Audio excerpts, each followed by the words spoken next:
Australia. I pay my respects to the elders of the community, both past, present and emerging, for they hold the customs, the culture and the hopes of Indigenous Australia. We call in their guidance and wisdom, for this is, was and always will be Aboriginal land. So I guess no matter where we stand, we're on Indigenous land, and that leads us into so many amazing conversations. The main topic is about connecting to country. Our purpose and idea as in soil restoration farming is to connect with ourselves, each other and the land. And all this talk about connection, I think we understand that we have to connect with country before we can go out, because the ripple effect we want is to be able to help farmers to connect with their land. But if we don't understand that ourselves, we have no chance.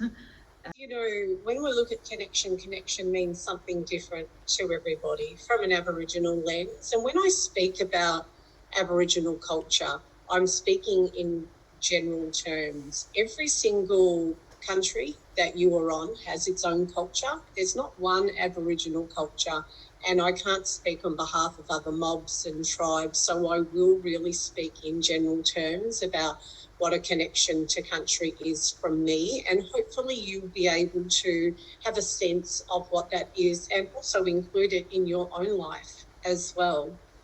So I guess when I talk about the word connection, it's not just a physical connection. We put our hands in the soil and we connect to the land. It's far greater than that.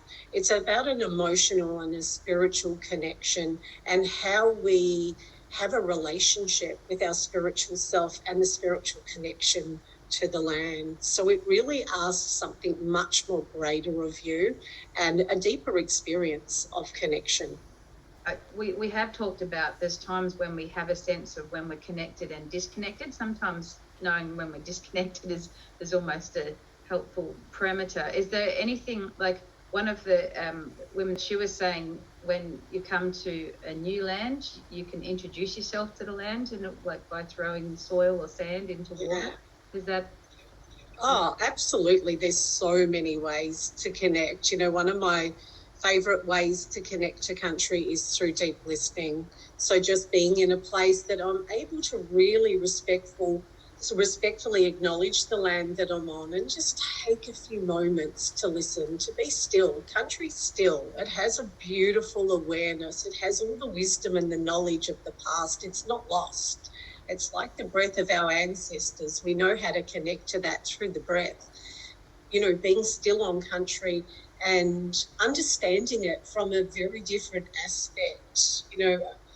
I often take off my shoes and walk gently across the land with the intention that every step that I take plugs me back into that deep connection. I ask respectfully of the ancestors. I ask permission to walk across the land, to work on country, to do the things, facilitate whatever it is that I'm doing. I quietly have that awareness and connection to be able to ask for the guidance. Can I ask a silly question?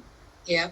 How do you ask? When we talk about asking, for me, it's really interesting. I facilitated a workshop the other day with Aboriginal women and about their voice, and we all have capacities to ask, but at some stage we've just stopped asking for things, and when we stop asking for things we don't receive, and that is about connection. That is that spiritual connection to the land. If you're not going to ask for guidance, you're not going to receive it.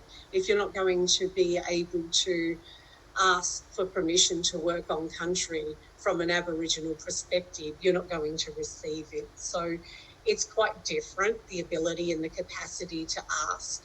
If you're doing it silently, absolutely go within, come back into the heart space, come back into the body, and just ask silently to the people that you're on. So if it was me on Doodarowa country, and I just want to clarify as well, so as a Gamilaroi woman, I also, living on Doodarowa and Tangarong country, ask permission to work.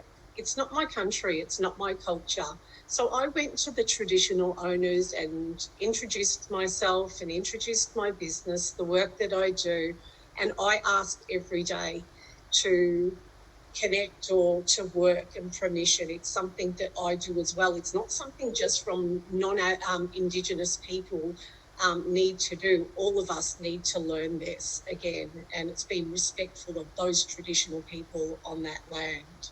So silently go within and ask, or say it out loud. Walk across the land and say, hey, you know, mask in this country, connect to the trees, to the beautiful waterways by just simply listening. You know, you will get a sense, you will get a feeling, you will get a knowing deep within inside of you, and then, yeah, you will know what to do.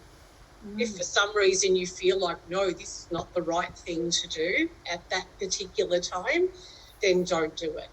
You could be on a different site. It could be a massacre site, or it's a little bit taboo. But once you have that kind of connection and that spiritual understanding of a place, you will absolutely know a yes and a no. It sounded like there was two parts to it there. So what you do silently and then through connection, but also to actually seek out the traditional owners